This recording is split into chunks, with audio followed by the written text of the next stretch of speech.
Prende la vela de la diosa, enciende la vela del dios, traza tu círculo de protección.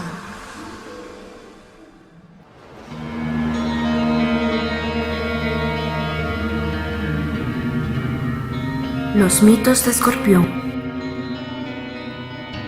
Escorpión es un signo intenso, profundamente emocional y pasional, que lleva a sus nativos o a quienes tienen este signo destacado a ser posesivos y celosos en sus afectos y a destruir todo lo que no sirve o no es perfectamente claro y honesto en sus relaciones. En Escorpión siempre hay una tremenda fuerza e intensidad psíquica, con tendencia a la obsesión, al dolor secreto y a la lucha con el instinto. El tiempo de Escorpión es un tiempo de destrucción y muerte para que más adelante pueda surgir la vida. Los mitos relacionados con este signo nos hablan del poder y la estrategia del héroe para vencer al monstruo escondido y a la necesidad de entrar en su infierno personal para salir libre y renovado. Las leyendas de la lucha del hombre con el dragón son un claro ejemplo. Escorpión es un signo de agua, el central o fijo del otoño, cuando la vegetación muere y la tierra se pudre. El agua de Escorpión es la de los pantanos, el agua estancada de donde surge la vida de la muerte, el caldo de cultivo que en su descomposición origina nuevamente la vida. En Escorpión las emociones son extremas y contradictorias. Es el instinto con toda su crudeza. Ya no buscamos armonía como en Libra. Aquí nos la jugamos y miramos en el espejo lo más oscuro que podemos reflejar, las emociones negativas, el odio, los celos y la envidia con todo su potencial de fuerza destructiva. No es extraño que los mitos nos hablen de monstruos horribles que nacen de esas emociones que tanto nos avergüenzan y guardamos en secreto. Escorpión es el lugar oscuro de cada uno, donde morimos y renacemos si somos capaces de enfrentarnos con esos personajes tan destructivos que hemos generado a raíz de nuestro dolor y solemos proyectar en los demás. Perseo y Medusa.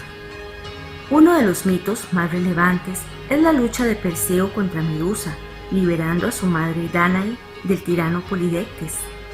Medusa es una de las 3 gorgonas, monstruos parecidos a dragones alados con formas femeninas que tenían la cabeza erizada de serpientes, además de tener el cuello protegido por escamas de dragón, manos de bronce y alas de oro, con lo que podían volar, y de las 3 solo Medusa era mortal. Las gorgonas vivían en los pantanos y uno de sus mortíferos potenciales era petrificar con la mirada. La leyenda de Medusa es de origen preolímpico, ya que la gorgona es una de las divinidades primordiales, que fue víctima de una horrible metamorfosis.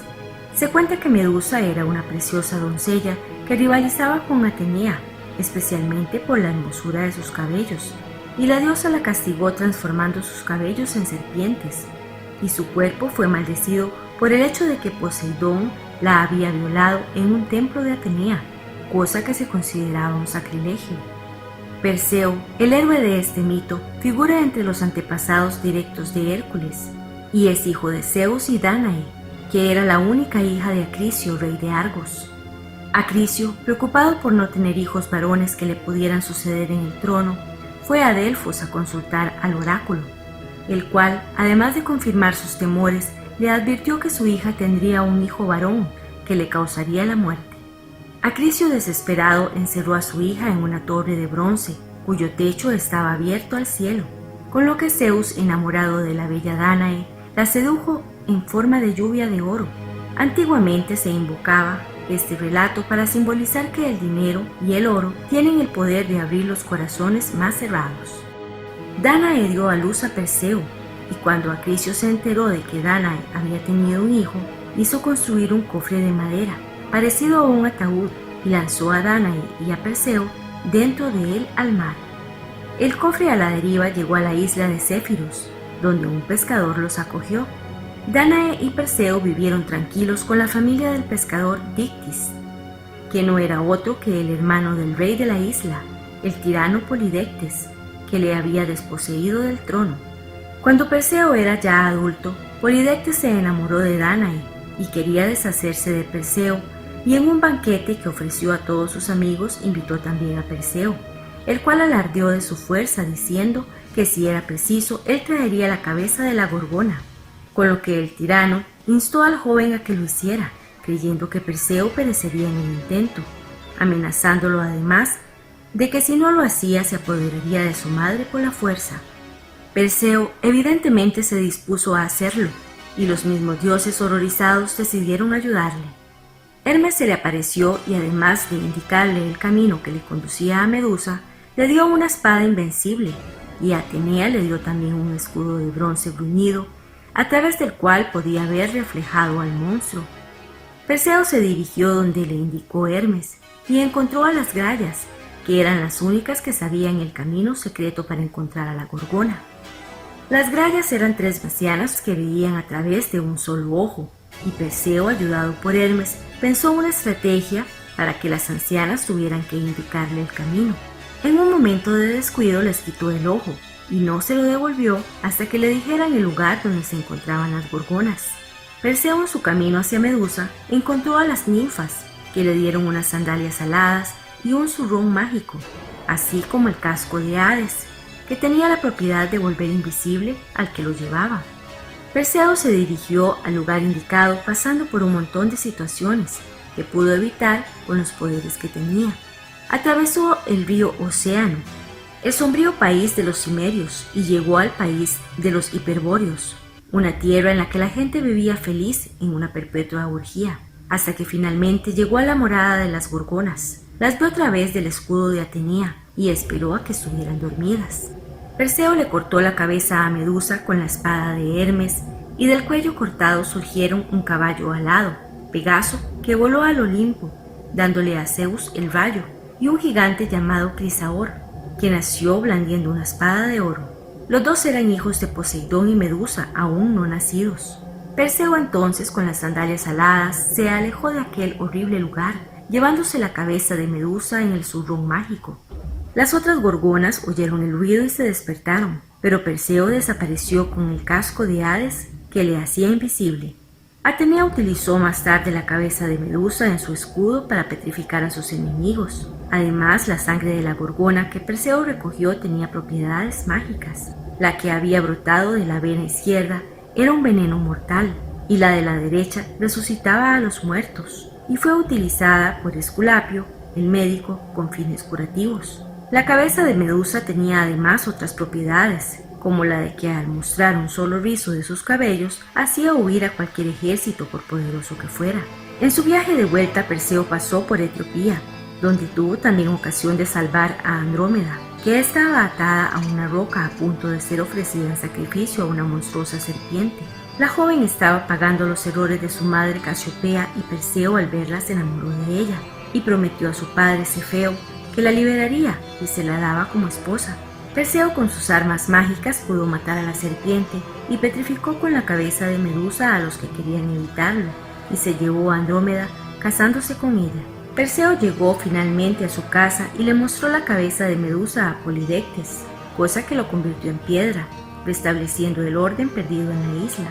Perseo devolvió sus armas a los que le habían ayudado y volvió a Argos. Finalmente el oráculo se cumplió al ir Perseo a competir en el lanzamiento de disco, y este se desvió matando a su abuelo Acricio. En este mito tan lleno de detalles, nos encontramos con símbolos que reflejan la complejidad emocional de Escorpión. Como la mayoría de héroes, Perseo es desposeído de su origen. Es común en la mitología este rechazo de la propia familia, como si para llevar a cabo el trabajo esencial no valen apoyos familiares. En otras tradiciones esto es evidenciado como el borrar la historia personal, aunque Perseo tiene ayuda de lo divino. El ser hijo del mismo Zeus no es una casualidad. El mito aquí nos da pruebas evidentes de que nuestra parte divina siempre nos ayuda y protege. Perseo, de una forma casi inconsciente y con cierta arrogancia, libera a su madre Dánae del tirano, así como a Andrómeda de su madre Casiopea. Aquí volvemos a encontrarnos con el poder de lo femenino como en el signo de Cáncer, pero de una forma más compleja. Perseo se encuentra con personajes contradictorios, Dánae y Casiopea como dos símbolos maternos antagónicos, y a Andrómeda y la misma Medusa como dos poderes femeninos opuestos, lo claro y lo oscuro, lo amoroso y lo odioso, sin olvidarnos de las 3 grallas, y las 3 gorgonas, las que saben el camino secreto y las que destruyen. Medusa, por otro lado, aunque es terriblemente destructiva, es un personaje víctima de su competencia con Atenea y paga un precio muy caro por ser seducida por Poseidón, entrando en el lado oscuro cuando ella inicialmente era una ingenua doncella. ¿Cuántas veces vemos que el odio, el resentimiento, los celos y las envidias nos llevan a sacar de nosotros lo más terrible, que paraliza y a veces destruye a otros, cuando inicialmente éramos ingenuos y sensibles como niños? Escorpión se debate en su vida con esta tremenda variedad de arquetipos femeninos, vividos ya sea interior como exteriormente, luchando con su propio instinto autodestructivo, odioso, manipulador y posesivo, para llegar a la comprensión de su capacidad creativa y amorosa. En Escorpión la ayuda de lo divino se vive como una gran fuerza mental. No olvidemos que tanto Hermes como Atenea son dioses fuertemente mentales. En este signo hay una gran capacidad de estrategia y percepción, ya que el trabajo aquí no es simple ni evidente. Es necesario en Escorpión ver el propio monstruo reflejado, ya que la visión directa es paralizante. En Libra uno elige al compañero, y aquí el compañero se vuelve destructivo y odioso, pero no es otra cosa que el propio poder destructivo el que se ve en el otro. Es solamente a través del odio externo, que no es otra cosa que el reflejo del odio interno, que uno puede sanar.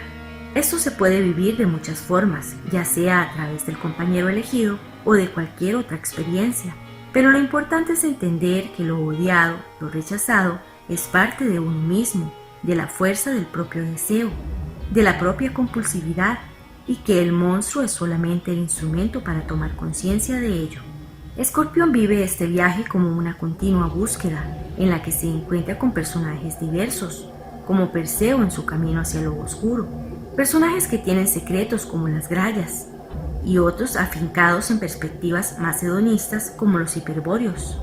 En Escorpión uno puede quedarse en la visión parcial y secreta de las cosas, o en el puro disfrute del mundo orgiástico, pero lo importante es seguir el camino interior que lleva a la destrucción del propio monstruo.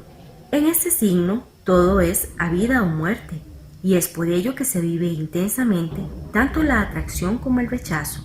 La sexualidad, entendida como este punto de intensidad emocional, y la fuerza del deseo son las experiencias básicas, y es con ello que se debe encontrar el tesoro interior. Otro aspecto que se hace evidente en este mito es el del oro, símbolo del dinero y también del orgullo y del poder. Y así vemos cómo Perseo nace de ese orgullo, de esa avidez de deseo. También expresa lo mismo cuando se pavonea delante de Polidectes, y esto nos hace pensar en la fuerza destructiva que tienen esas emociones y cómo nos llevan a empresas realmente terribles.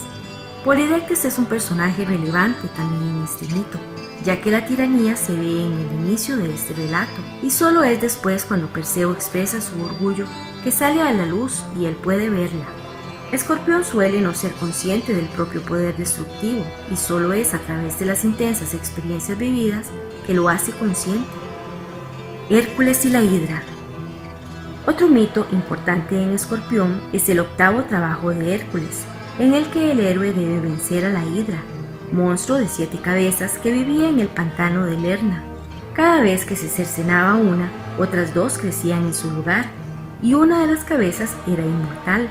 Hércules tiene también la ayuda de un maestro que le dice que se acuerde de la frase: ascendemos arrodillándonos, vencemos cediendo, ganamos renunciando. Al llegar al pantano, Hércules lleva una espada mágica y una antorcha, y al acordarse de las palabras del maestro, se arrodilla y puede sacar a la hidra del pantano, con lo que ésta se debilita al ver la luz, y seguidamente corta las cabezas y las cauteriza con el fuego, enterrando la inmortal debajo de una gran roca. Este mito tiene sus mismos componentes del anterior, con símbolos diferentes, ya que es preciso la estrategia de sacar el monstruo a la luz y el cauterizar las cabezas para llevar a cabo la empresa. Es clara en Escorpión esta necesidad de sacar a la luz, pasar a la conciencia todo lo oscuro para que pierda su fuerza destructiva, para acabar con lo que se reproduce instintivamente, lo neurótico, lo patológico. Es necesario quemarlo en el fuego de la conciencia. En Escorpión vemos siempre esta capacidad intuitiva representada por el maestro, de conectarse con los dos lados, la claridad y la oscuridad. El mito de Fedra. En esta leyenda podemos ver el aspecto vengativo de la pasión desatada, que es una de las emociones con las que Escorpión tiene que moverse. Fedra es la hermana de Ariadna, el personaje que había ayudado a Teseo a salir del laberinto, como veíamos en Tauro. Teseo se casa primero con Antíope, con la que tiene un hijo, Hipólito, y a la muerte de ella se casa con Fedra. Fedra tuvo 2 hijos con Teseo, pero estaba enamorada de Hipólito, el cual dedicaba su tiempo a Artemisa cazando en las montañas. El joven detestaba a las mujeres, y como no quiso acceder a las demandas sexuales de Fedra, ésta se suicidó, acusando a Hipólito de haberla violado. Hipólito fue desterrado y murió desgraciadamente. Aquí vemos el poder del odio que llega incluso a la propia destrucción. Es la pasión desatada y agresiva del suicida que le lleva hasta el límite cuando no consigue lo deseado. Este mito tiene otras versiones parecidas en la mitología romana, en el personaje de Lucrecia, y en la egipcia, en la mujer de Anubis, que quiere seducir a Bata. El mito de Plutón. El personaje de Hades, Plutón, dios del mundo de los muertos, regente de este signo, sería aquí el dueño y señor con el que uno tiene que vérselas. Acceder al mundo de Hades es difícil. En este reino viven las Erinias, las diosas de la venganza. Debe beberse en la fuente Lete, el olvido. Debe cruzarse el río Aqueronte, el río de la fricción, que se une al río Cósito, el río de los lamentos.